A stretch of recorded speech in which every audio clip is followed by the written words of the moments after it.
Hello, and my name is Mark Goff, and I'm the CEO at the Capitals Coalition, a global collaboration that's coming together to try and change the way that we think about value.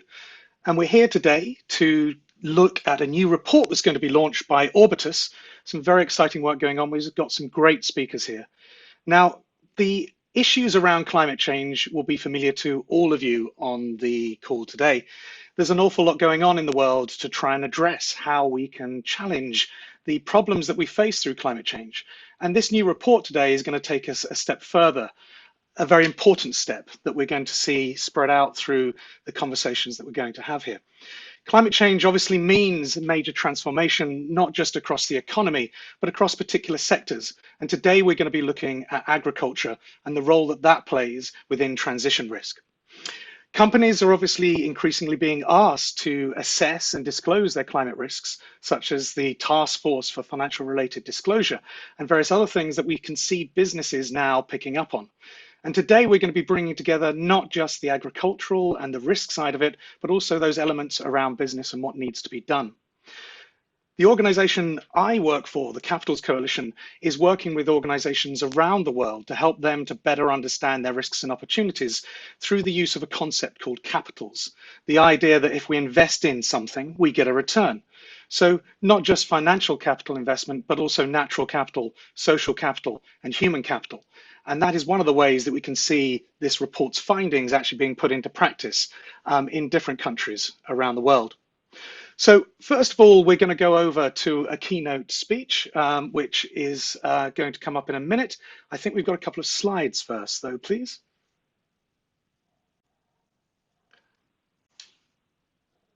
So I can't see the slides, but I'm presuming that you can. So a couple of key messages here: that this session is being recorded. You'll also be able to watch it on demand, so you can go to the Climate Action hosted events. You can also download the report, and there will be a button that you'll be able to press actually here, or you'll be able to go to the Orbitas website to be able to see that and download the report that we're going to be talking about throughout this session. There won't be any Q&As today, so you won't be able to put in any Q&As that we'll be able to answer in this session. But if you do want to ask us questions, please do so, and we'll get back to you after the session today.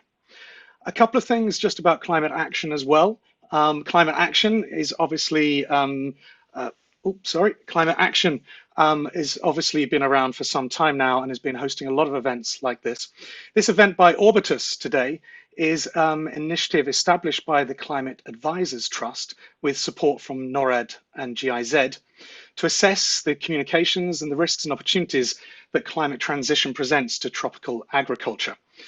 These transitions include already visible government policies, they include corporate climate commitments, they include changing consumer preferences as well. And we'll be hearing, like I say, a lot more about this. I can't actually see the slides, but like I say, I'm presuming that you can see them at the moment. So I'm going to move straight over to the keynote speech and hope that we've got Lord Callanan on the line here as well. Lord Callanan is obviously the UK Minister for Climate Change and Corporate Responsibility since February 2020. He trained as an engineer, so he'll have a very good understanding of the backgrounds of a lot of this, but began his political life as a councillor in Tyne Wear before becoming an MEP in 1999, and he's been a member of the House of Lords since 2014.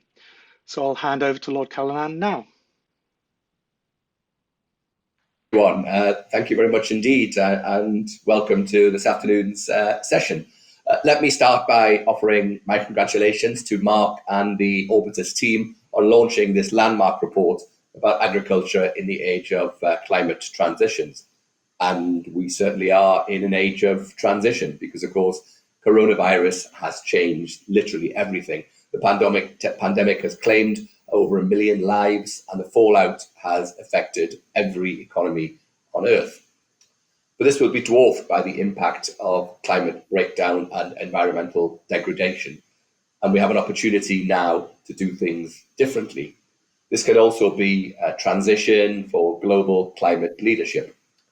Globally, we are seeing a shift towards public and private policies to reduce emissions and to protect nature, and the UK, I'm delighted to say, is at the forefront of those efforts. You'll be aware that the Prime Minister announced last Friday that the UK will set a new ambitious target to reduce our emissions by at least 68% by 2030. The UK's new target to reduce greenhouse gas emissions is amongst the highest in the world and commits the UK to cutting emissions at the fastest rate of any major economy so far. But in setting ambitious targets at home, we also, of course, have to lead in addressing the footprint of our trade and investment globally.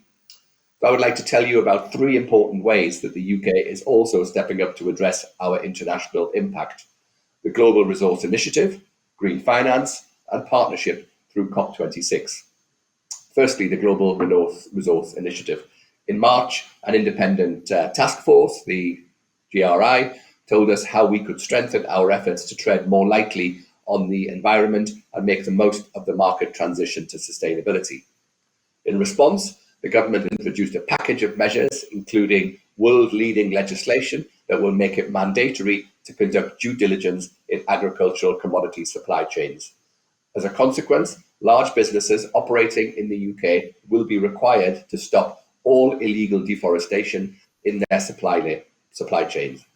The GRI report also challenged us to apply the same principles of mandatory due diligence to the financial sector, which brings me on to point number 2, green finance. To help to drive change, we will put in place a common framework, or a green taxonomy to use the jargon, for determining which activities can be defined as environmentally sustainable. The Chancellor has also announced that the UK will become the first country in the world to make the Task Force on Climate-Related Financial Disclosures, the TCFD, aligned disclosures fully mandatory across the whole of the economy. We are also supporting the Task Force for Nature-Related Financial Disclosure to mainstream and to integrate nature-related impacts and dependencies into the decision-making and the reporting of businesses and banks. As the financial community better understands its risks, we will use the UK's international climate finance to help to pave the way for investors to invest at scale, including by de-risking investment into sustainable land use. And for example, our £120 million Partnership for Forests programme has already leveraged £250 million in private investment across 1.2 million hectares of land. And thirdly, our partnership at COP26. As we move further together towards closing the emissions gap, we must always have in mind how to make this transition work for those on the front line of climate change impact. And we expect that we need to work in partnership. And that is at the heart of our ambition on nature for COP26. We are bringing producer and consumer governments together for the first time in a global dialogue on sustainable land use and commodity trade. Working in partnership, we can promote trade, we can ensure economic development and livelihoods, whilst at the same time protecting the forests, which provide such an important role in protecting our climate and our biodiversity.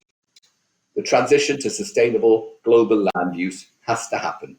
And I was struck by the headline findings in the report that if palm oil producers and their investors act now in line with meaningful sustainability policies, they could see something like £9 billion in additional value. By informing ourselves and then acting on the risks and the opportunities associated with this transition, the Orbitas report shows that we stand to gain a huge amount, not just by protecting nature for the long term, but in new business opportunities. So thanks to Orbitas for the report, and to all of you for the critical work that you are doing to understand the risks and the opportunities of this transition. We all have a role to play now in using this information to reshape the financial system to support the growth of sustainable, resilient agricultural commodity markets. The last few months have shown what international cooperation can achieve when the world is united behind a common specific goal, with global coalitions racing to bring together funding, scientists and research institutions to accelerate the development of vaccines. Between now and the COP26 Climate Summit next year, we need to see that same spirit of global cooperation. Thank you very much for listening to me today. Thank you very much. And there's some great activities going on, as we were just hearing there, not only just this requirement to stop all products with deforestation, but also a reference to the UK's new 68% reduction by 2030, and also a lot of work going on around agriculture and forests at the moment. So thank you very much for that interjection there.